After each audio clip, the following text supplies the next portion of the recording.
My name is Broekema. I'm a neurosurgical resident from the Netherlands, and it's a pleasure to present to you the results of the FACET trial. I was supposed to present to you the one-year results, but in the meanwhile, also our second-year results are published, so I will briefly address them as well today. I have nothing to declare. So the 1- and 2-year results. There's still controversy regarding the optimal surgical approach for isolated foraminal nerve root compression.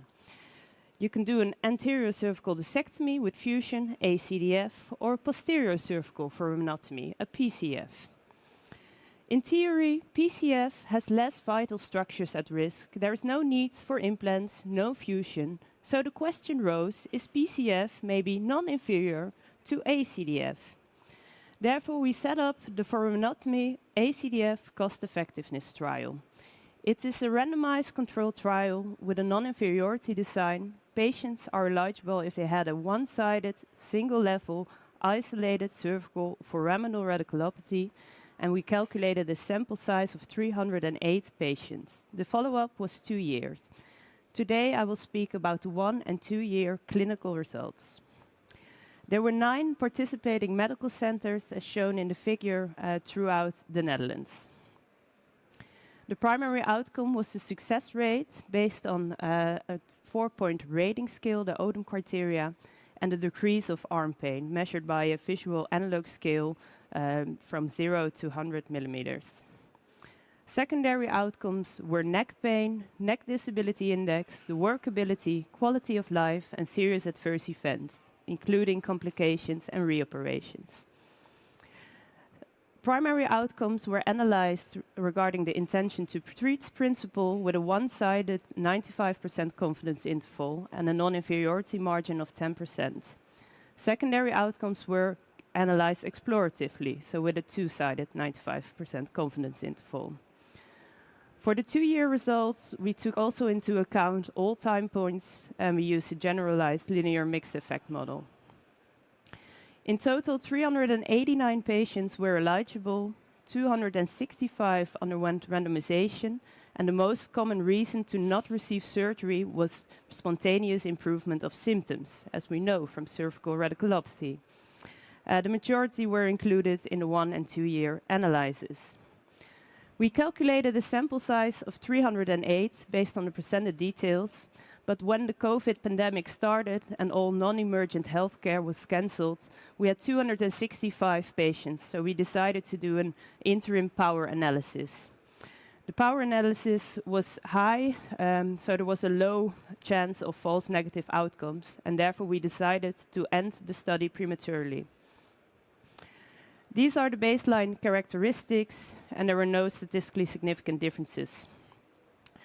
For the 1-year results, the proportion of successful outcome was 0.88 for PCF versus 0.76 for ACDF. As you can see in the figure, the point estimate, so that's the black dot, and the upper confidence interval are well within the non-inferiority margin. Those are the red dotted lines, proving non-inferiority for PCF.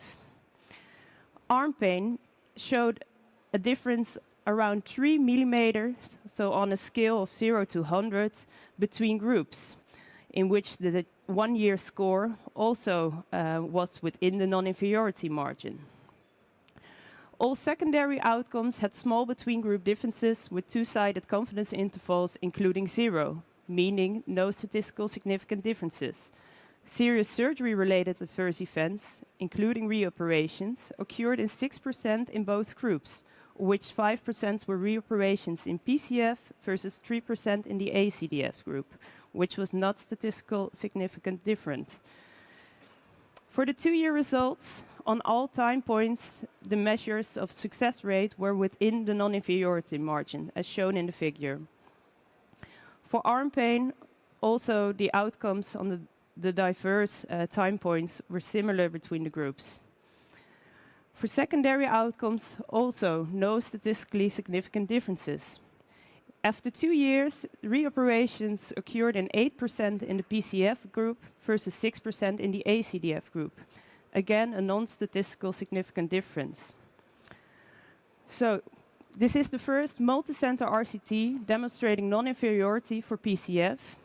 We had similar reoperation rates. There was an adequate power, despite the sample size that we previously calculated was not reached. So, should this implicate patient counseling? Well, if you ask me, I would say that every patient with an isolated cervical nerve root compression should be offered both procedures, and you should aid shared decision-making with the results of this study.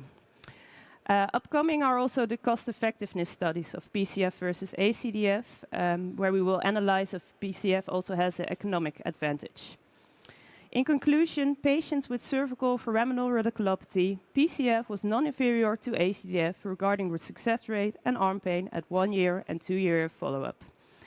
The 1 year results you can find in JAMA Neurology, and the 2nd year results in the Journal of Bone and Joint Surgery. I would like to thank my fellow researchers from the Netherlands, and I want to thank you for your attention. I will be happy to answer some questions. Thank you.